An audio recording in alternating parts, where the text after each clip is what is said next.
আপুনি জানেনে আজিলৈকে সকলোতকৈ বেছি ইনকাম কৰা মুভি বা সিনেমা কোনখন হয়? এটিএমৰ পিন কেৱল 4টা কিয় হয়?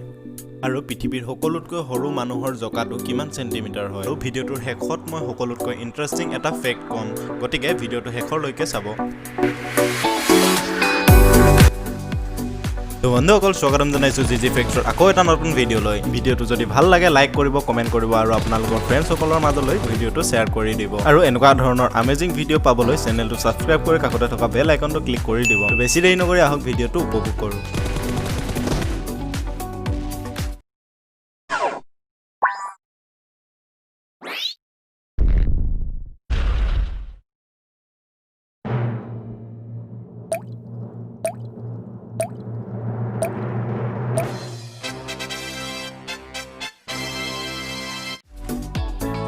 বন্ধুসকল আপুনি চাগে শুনিছে যে এইখন ফিল্মে 200 কোটি, সেইখন ফিল্মে 300 কোটি ইনকাম কৰিছে, কিন্তু গোটেই বিশ্বত এতিয়ালৈকে কোনখন মুভিয়ে বেছি ইনকাম কৰিছে আপুনি জানেনে? গোটেই বিশ্বৰ বেছি ইনকাম কৰা চিনেমাখন হৈছে আফটাৰ। এই ফিল্মখনে $2.8 বিলিয়ন মানে 16,800 কোটি টকা ইনকাম কৰিছিল।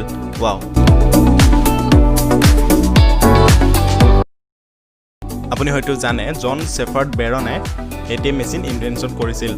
তেওঁ ATMৰ 6টা সংখ্যাৰ পিন নাম্বাৰ ৰাখিছিল, কিন্তু তেওঁৰ পত্নীয়ে 6টা সংখ্যা মনত ৰাখিব নোৱাৰিছিল, কেৱল মাত্ৰ 4টাহে পাৰিছিল। সেইবাবে আজি আপুনি ATMৰ পিন 4টা সংখ্যাৰ দেখা পায়, কেৱল মাত্ৰ তেখেতৰ পত্নীৰ বাবে। আমেজিং নহয় জানো?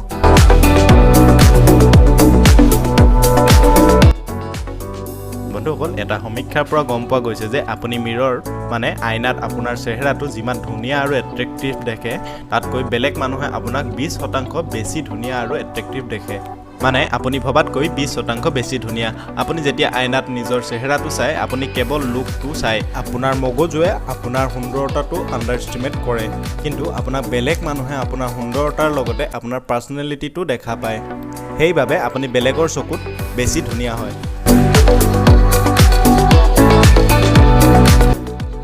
2013 চনত মানুহৰ দৰে দেখা 15 চেণ্টিমিটাৰ এটা কংকাল মানে জকা পোৱা গৈছিল, আৰু গৱেষণা কৰাৰ পিছত ইয়াৰ ভিতৰত মানুহৰ লগত মিল থকা হিউমেন প্ৰপাৰ্টি পোৱা গ'ল। কিন্তু বিজ্ঞানীসকল আজিও আচৰিত যে 15 চেণ্টিমিটাৰৰ মানুহ কেনেকৈ হ'ব পাৰে। এইটো এতিয়ালৈকে সকলোতকৈ ৰহস্যময় ঘটনাৰ ভিতৰত এটা। বন্ধুসকল আপুনি ৰাতি ফৰকাল বতৰত মুকলি আকাশত বহুত তৰা দেখিছে, কিন্তু আপুনি কেতিয়াবা ভাবিছেনে বিশ্ব ব্ৰহ্মাণ্ডত কিমান তৰা আছে? অষ্ট্ৰেলিয়াৰ মহাকাশচাৰীসকলৰ মতে এই পৃথিৱীত যিমান বালি আছে তাতকৈ বেছি বিশ্ব ব্ৰহ্মাণ্ডত তৰা আছে। মানে পৃথিৱীত থকা বালিবোৰ হিচাপ কৰি যিটো বৃহৎ ডাঙৰ সংখ্যা পোৱা যাব, তাতকৈ বেছি তৰা আছে, কিন্তু এইটো ইম্পচিবল হয়। আচৰিত নহয় জানো?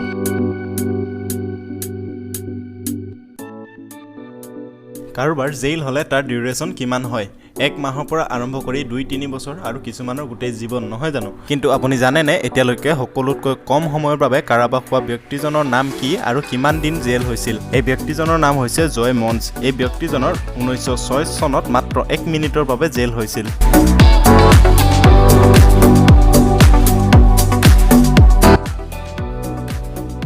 বন্ধুসকল কিছু ঠাইত গাড়ী চুৰ কৰা কাৰ্য বহুত বেছি হোৱা দেখা পোৱা গৈছে।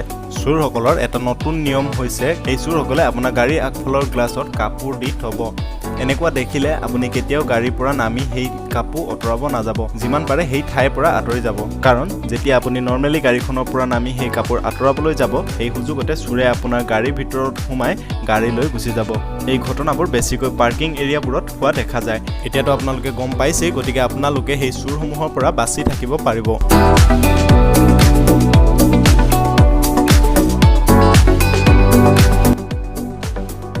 এই ফেক্টৰ বিষয়ে আপোনালোকে অলপ মন দি শুনিব, কাৰণ এইটো এটা সঁচা ঘটনা হয়। অষ্ট্ৰেলিয়াৰ এটা ঘৰত এজন মানুহ আছিল। এদিন তাৰ কাষৰ ঘৰৰ মানুহবোৰে সেই ঘৰটোৰ পৰা কিছুমান আচৰিত ধৰণৰ শব্দ শুনা পাইছিল। সেই ঘৰটোৰ গৰাকীয়ে ডাঙৰকৈ কৈছিল,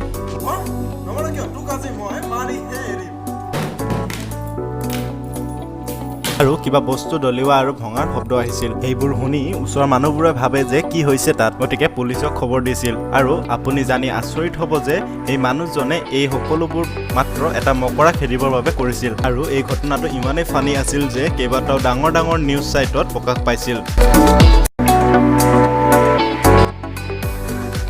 আপুনি জানেনে মাত্ৰ 500 গ্ৰাম স্পাইডাৰ সিল্ক মানে মাত্ৰ আধা কেজি মকৰাৰ জাল লৈ তাক ফুটা টাইপ কৰি গোটেই পৃথিৱীখন ঘেৰিব পৰা যাব মানে ইয়াক যদি পৃথিৱীৰ এটা বিন্দুৰ পৰা আৰম্ভ কৰোঁ তেন্তে গোটেই পৃথিৱীৰ 40,000 কিলোমিটাৰ ঘূৰি সেই বিন্দুটোলৈকে পাই যাব ইয়াৰ বিষয়ে যদি আপুনি অধিক জানিব বিচাৰে স্পাইডাৰ সিল্কৰ উইকিপিডিয়া সাইটটোত গৈ জানিব পাৰে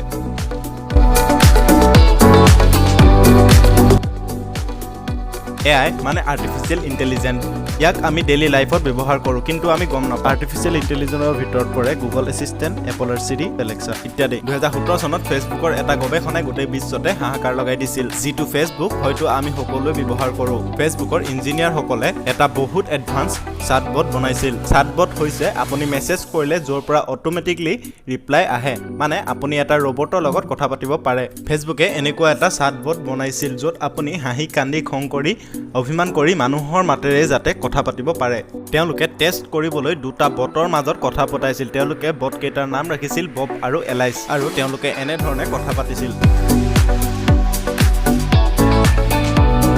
ফেচবুকৰ ইঞ্জিনিয়াৰসকলে একো বুজা নাছিল পাছত আৰু বহুত গৱেষণা কৰাৰ পাছত তেওঁলোকে গম পালে যে ইহঁতে নিজৰ মাজতে এটা বেলেগ এটা ল্যাঙ্গুৱেজত কথা পাতিছিল মানে ইহঁতে বেলেগ এটা ল্যাঙ্গুৱেজ ডেভেলপ কৰিছিল আৰু নিজৰ ভাষাত মানুহৰ পৰা লুকুৱাই কথা পাতিছিল এই ঘটনাটো কিছু দিনৰ পাছত ইন্টাৰনেশ্যনেল নিউজত উল্লেখ কৰিলে যে ফেচবুকে বাধ্যত পৰি ইয়াক বন্ধ কৰিল বহুত চেষ্টাৰ পিছত তেওঁলোকে এই প্ৰগ্ৰামটো বন্ধ কৰিবলৈ সক্ষম হৈছিল যদি তেতিয়া সেই প্ৰগ্ৰামটো বন্ধ নকৰিলে হয় তেতিয়াহ'লে কোনেও নাজানে কি হ'ল হয় এতিয়া আপোনালোকে কমেন্ট কৰি জনাব যে মানুহে ইনভেনশন কৰা এটা প্ৰগ্ৰাম বা ৰবটে আমাতকৈ ইন্টেলিজেন্ট হৈ আমাক শাসন কৰিব নেকি তো বন্ধুসকল এনেকুৱা কিছুমান আমেজিং ফেক্টছ লৈ আপোনালোকৰ মাজত পুনৰ আহিম তেতিয়ালৈকে বাই